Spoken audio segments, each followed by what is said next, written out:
Nous-mêmes, pays européens, nous avons voulu être indépendants d'autres, eh bien, nous devons reconnaître ce souci, cette soif d'indépendance qui ne peut que grandir et qui ne peut que déboucher sur des partenariats plus équilibrés et donc plus fructueux. Et donc le fait que le Sénégal veuille réclamer sa souveraineté de façon plus affirmée qu'autrefois, je pense est un atout pour la France. Parce que ça débouchera sur une relation plus harmonieuse, plus équilibrée et de plus long terme. Parce que chacun y trouvera son compte. Il ne faut pas vivre sur les fantasmes du passé qui sont révolus. Les Occidentaux n'ont pas perdu la puissance. Ils n'ont pas perdu la richesse. Ils en ont perdu le monopole. Mais il y a de la place pour tout le monde. Et en fait, à la table mondiale, eh bien, il ne doit pas y avoir des gens qui sont assis à table et d'autres qui sont éloignés, qui ont droit à un tabouret ou uniquement droit à faire le service. C'est effectivement quand chacun aura sa place que l'on pourra déterminer, parce que du réchauffement climatique à la sécurité internationale, il n'y a pas de solution nationale aux problèmes que le monde se pose. Les solutions ne peuvent être que collectives, et si un pays pense encore pouvoir imposer sa volonté aux autres, il ne fait que nourrir les problèmes de la décennie suivante, il ne fait que nourrir les catastrophes à venir. Il faut vraiment le comprendre, et souhaitons que les soit la limite pour Donald Trump. Je crains que ce ne soit pas tout à fait le cas, mais c'est aussi à nous collectivement, à nous de former une alliance du multilatéralisme, comme la France le réclame, comme le Premier ministre canadien l'a réclamé à Davos, et d'arrêter de penser que l'on peut continuer à agir comme s'il y avait un pays qui, par sa naissance ou par la grâce de je ne sais trop quoi, pourrait continuer à vouloir imposer sa volonté aux autres États. C'est une impasse mortifère pour chacun. Le Sud global existe, il s'est levé, il veut juste participer à sa juste place, à la détermination de l'agenda international et des règles de la vie collective sur Terre. Il n'y a pas de plan B parce qu'il n'y a pas de planète B. Si on pense pouvoir encore toujours imposer aux autres ce que l'on veut faire, eh bien on va à un échec une fois encore qui sera coûteux et le prix à payer sera de plus en plus fort. Alors effectivement, vous avez suivi au Sénégal une voie importante et je pense que l'État reste là-bas. Je relisais le livre que j'avais fait avec Pape Diouf il y a maintenant 15 ans, 16 ans, et Pape disait l'État, qu'est-ce qui ne va pas en Afrique, c'est que l'État ne joue pas son rôle. C'est que l'État doit être l'État développeur, et c'est pour cela que l'Asie s'est développée, parce que l'État, dans la diversité, a joué son rôle. Et donc, le Sénégal est depuis longtemps un modèle. Pape me l'a dit plusieurs fois, il en était très fier d'ailleurs. Le Sénégal est un modèle démocratique. Je ne dis pas ça par flagornerie, c'est pas trop dans mes habitudes, mais réellement, premier président Senghor qui a quitté le pouvoir volontairement, qui n'est pas suite à un coup d'État ou qui n'est pas mort au pouvoir. Première véritable alternance politique, avec Aboulouf qui accepte que l'opposition gagne les élections.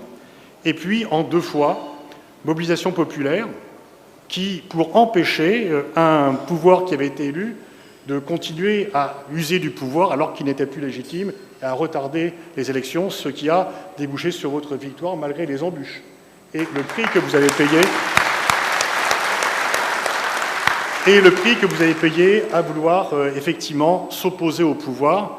Et en fait, la façon dont vous avez dépassé la répression, la prison, et pour parvenir par la voie démocratique au pouvoir, est un modèle qui doit être suivi.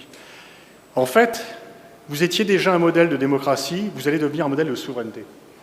Pour les autres, ce que quand on regarde le continent africain, vous l'avez dit, monsieur le maire, effectivement, il y a beaucoup de promesses. Comment se fait-il qu'un continent aussi jeune soit dirigé dans beaucoup trop d'États par des gens qui sont au pouvoir depuis plus de 40 ans?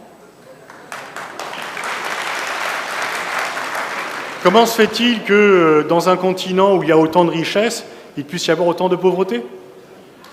Comment se fait-il que dans un pays où il y a autant de talents, ceux-ci soient obligés de fuir ou de se taire pour pouvoir soit ne plus exister chez eux, soit continuer à le faire parce qu'ils se mettent en danger s'ils prennent la parole? Et donc ceci n'est pas une solution d'avenir. Et lorsque les forces souveraines d'un pays se sont libérées, lorsqu'il reprend non seulement possession, parce que finalement, si on revient au droit international, il y a eu d'abord le droit des peuples à disposer d'eux-mêmes, et ensuite la souveraineté permanente sur les richesses naturelles, qui a été mise en place aussi par les Nations Unies, et qui n'a pas toujours été respectée. Et à partir du moment où vous mettez cela en œuvre, vous pouvez répartir la richesse. et vous pouvez faire participer.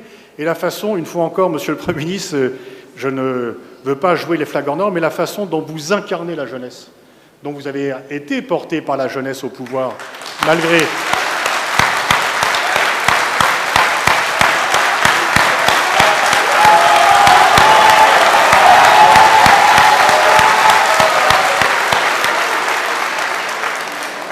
On voit que ce sont des applaudissements volontaires et pas des gens qui applaudissent avec un fusil dans le dos. Donc la façon dont vous avez incarné cette relève en étant le représentant d'une jeunesse qui veut être souveraine aussi chez elle, eh bien, peut être un modèle par rapport au modèle gériatrique ou par rapport au modèle d'imposition du pouvoir par la force de gens qui, au nom de la souveraineté, veulent en fait uniquement garder le pouvoir par eux-mêmes et viennent au pouvoir par des coups d'État militaires, ce qui n'est pas non plus une option. La démocratie, oui, mais à condition qu'elle soit réellement efficace, qu'elle soit vraiment portée par la jeunesse. Et finalement, la façon dont les élections législatives ont confirmé le vote initial de les présidentielles montre bien que vous avez réussi ce pari et que c'est effectivement un signal qui a été entendu, non seulement dans l'ensemble de l'Afrique, et c'est pour cela que je trouvais tout à fait judicieux, pertinent et même en fait indispensable de consacrer un chapitre à votre personnalité par rapport aux autres personnalités qui peuvent se souvenir. Nous avons besoin de voix fortes qui représentent leur propre population et qui puissent s'opposer à la force, qui puissent s'opposer aux volontés de domination, qui puissent s'opposer au fait que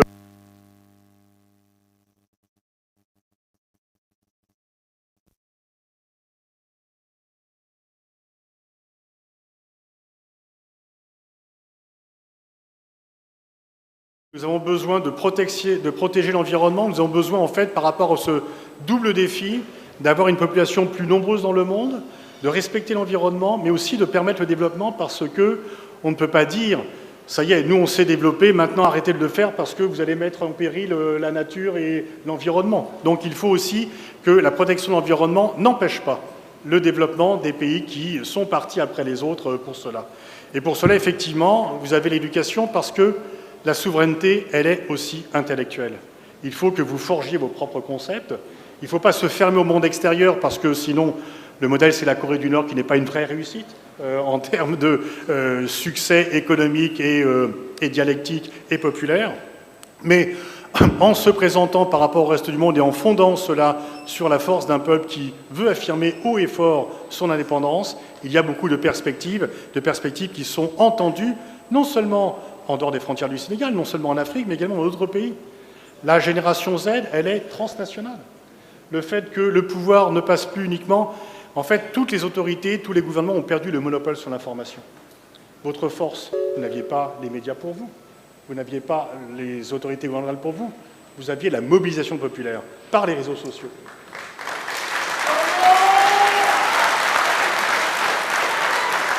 Et dans le monde actuel, je le dis puisque moi-même je suis un peu interdit des médias en France et heureusement j'ai les réseaux sociaux, eh bien en fait, grâce aux réseaux sociaux, chacun est non seulement récepteur d'informations, mais également émetteur d'informations. Cela permet une mobilisation sans avoir de fortune. Vous n'êtes pas obligé, si vous avez un discours qui correspond à l'intérêt général, si vous avez une politique qui rencontre les aspirations du monde et notamment de la jeunesse, eh bien les réseaux sociaux vous permettent de mobiliser très fortement. C'est aussi vrai au Sénégal qu'au Népal et qu'au Bangladesh et dans de multiples pays. Et ça, c'est une force dont ceux qui s'accrochent au pouvoir par la répression n'ont pas encore pris la mesure et qu'ils vont le sentir parce que c'est une force qui est irrépressible et qui va s'imposer partout. Et donc c'est pour cela que je vais finir ma présentation. Merci encore de votre accueil, je suis très honoré d'être là. Je vous souhaite bonne continuation et merci, Monsieur le Premier ministre, pour l'exemple que vous donnez à la jeunesse, non seulement africaine, mais dans le monde entier.